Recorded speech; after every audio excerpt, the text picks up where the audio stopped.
tell the truth, or at least don't lie. And the reason for that is that that's a very good starting position to straighten out your life. It's really helpful to be careful about what you say and to not say things that you know are false. I mean, it's not a straightforward thing to do, and that doesn't mean you get to tell the truth as a weapon. That's not the truth. That's a partial truth masquerading as truth to use as a weapon. I mean, you have to be sophisticated about it. But it's very useful to discipline yourself not to use your language in a manipulative manner. It doesn't work. It's a very, very bad medium to long-term strategy. And your life will become much simpler in a good way, much less anxiety-provoking, and much more exciting and adventurous if you just say what you think. Or even more importantly, don't say things you know to be untrue. One suggestion I have for people is that they listen to what they say and feel how it makes them feel physically. And what you'll see if you start to pay attention is that some things you say make you feel like you're standing on firm ground, and other things that you say disconnect you and produce a feeling of disunity and weakness. And you might think, well, that's worth it because I'm manipulating the world in some particular way to get what I want and it'll probably work. It's like, it's not worth it. It won't work. It will kick back and you will be punished for it. So one of the things that I've learned as a clinical psychologist, which is actually quite a terrifying thing to learn, is that it's terrifying when I think of my own life. I've never seen anyone get away with anything, ever. Everything you do that you know to be wrong will absolutely come back and haunt you, and usually in a magnified way.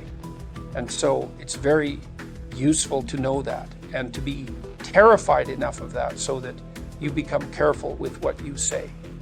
So telling the truth, that presupposes you know the truth. You can strive towards the truth. I don't think you can know it, but you can certainly know when you're about to say something that's patently untrue by your own definition, and you can certainly not do that. So, and that's an excellent place to start. It will, if you do that for a number of years, your life will change radically and positively. Classically speaking, the two highest virtues are truth and love, and it's difficult to put one of those ahead of the other. Love means something like hoping and striving for the best for things, despite the fact that they're inadequate and damaged and perverse and often malevolent. And that's part of, say, love your enemies. Is, well, what do you want for your enemies? Well, you might say you want their defeat. Maybe you want their violent, painful defeat, but it's better to want their transformation. It's better in all regards to want that and to hope for that and to act towards them in a manner that might facilitate that. So, and that's part of that courageous attitude towards existence that would manifest itself in positive regard for living things. And it's hard to talk about those things, especially love, because the word has been weakened by misuse, which is why I offered the definition I offered. It's like, it's an attitude of courage to want the best for life, because life is very cruel and harsh, and it's easy to become turned against it and bitter. And there are reasons for that, but it's not helpful. It's wrong, despite the fact that there are reasons for it. Bitterness is of no utility.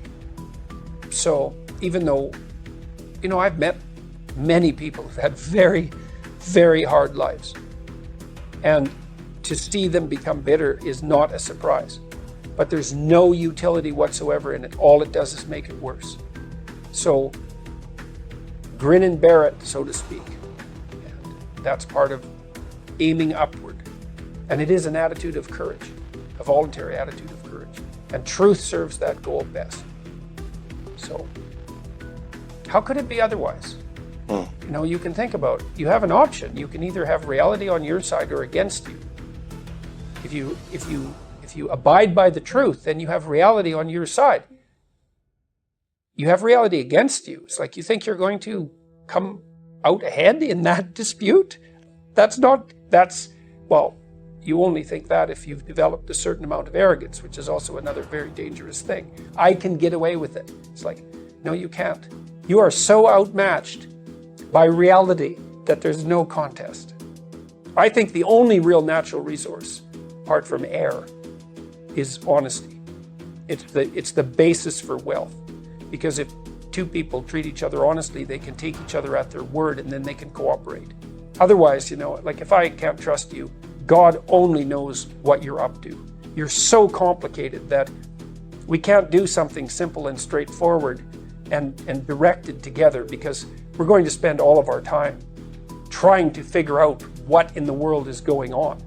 And this is partly why so much poverty in the world is actually generated by corruption, rather than an absolute lack of material, an absolute lack of material. Corruption is a force that produces poverty like nothing else. So honesty, integrity, and then all the things that you can be gifted with: intelligence, hard work. It takes a lot of rare traits, generally speaking, to push you in the direction of success. It also depends on what you mean by success. So we could do this two ways. We could go after classical success. Yeah, well, I mean, often you need a set of gifts, right, that are given to you at birth to be spectacularly successful at something, say, like sports. Then discipline, that's extraordinarily useful. Intelligence, that's very useful. The marriage of those two, I mean, if you have two people who are equally intelligent and one works twice as hard as the other, then the one who works twice as hard is much more likely to be successful. Creativity is another useful attribute. Reciprocity, the ability to reciprocate, that's unbelievably useful. Almost all the people I know who are successful have very broad, well-functioning social networks. So even if they don't know how to do something, they know someone who knows how to do it. And they've maintained their relationships with those people, and they've done it with integrity. So they're trusted. So they have a network of trusted people around them who are highly competent. And so there's an ethical aspect to that, because you don't gather a group of highly useful people around you to trade with unless they trust you. And so honesty is a huge part of it. And I mean, I've seen people go into companies that were failing very dramatically. Competent people go in and with nothing other than their competence and their honesty turn the companies around completely. And that's very interesting to watch. And I've consulted in situations where that's been the case.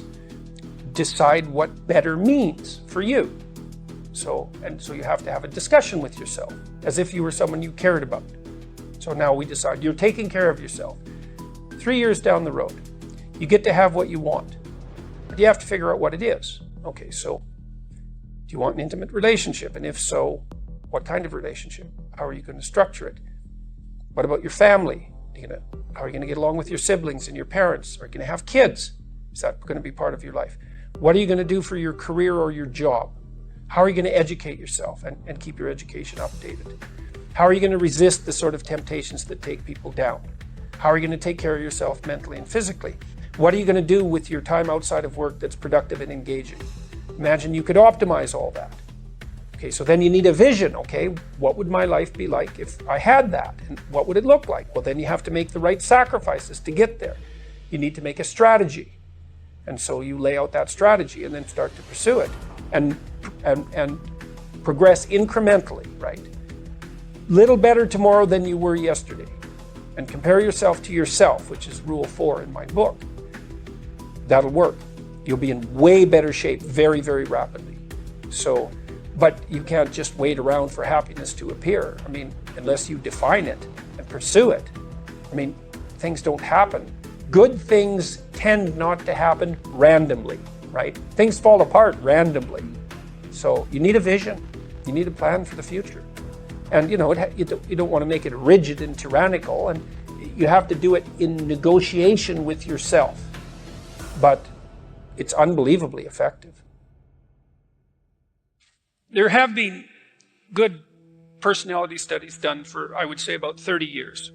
And the reason for that is that we figured out a personality model about 30 years ago, that's stable cross-culturally, and it was mostly derived statistically, and it required a fair bit of computational power to derive. And basically, the way that it was derived was that thousands of people were asked hundreds and hundreds of questions, and then computers could figure out how the answers grouped.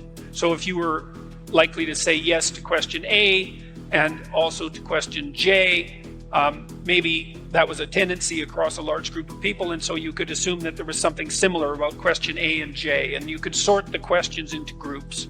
And it turns out that questions about personality sort into 5 groups.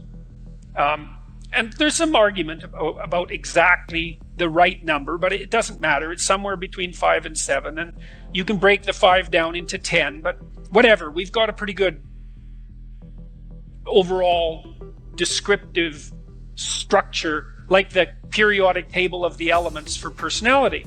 If you're an extrovert, man, it's like you want to be where the action is. You want to be where the party is. You're telling jokes, and you're setting up social occasions, and you smile a lot, and you talk a lot, and you want people around you all the time. And a tremendous amount of that is influenced genetically. And you can tell that if you have children, because your children are like that.